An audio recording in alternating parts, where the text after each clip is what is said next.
I've always taken the view that women should not imitate men, and that, whatever part of woman is inside yourself, you should let it develop and prosper and express itself. One of the things that does happen is then corporations see the benefit, right?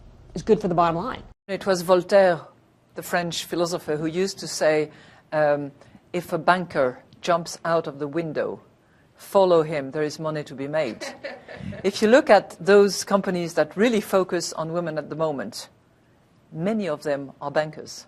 So it's bound to be economically and financially rewarding, which should be an encouragement to all companies to actually go in that direction. So back to that urgency, the financial crisis was obviously the backdrop for your tenure as finance minister, for your beginning of your tenure here, and it goes on. What would have been different if there had been more women in senior decision-making?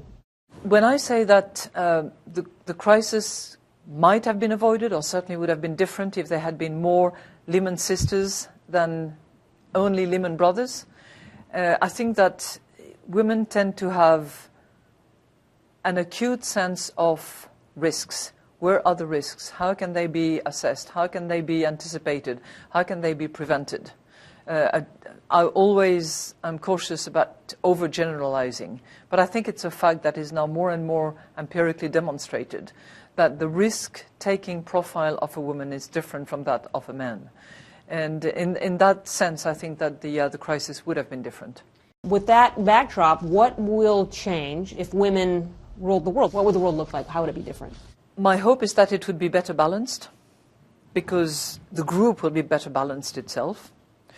My hope is that there would be more focus and concern about education and health that generally come as priorities for women more than for men.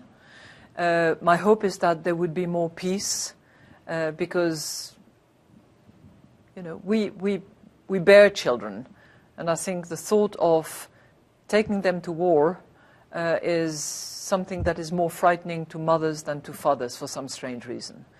My hope is that we would be more inclusive, because we've been excluded for a long time.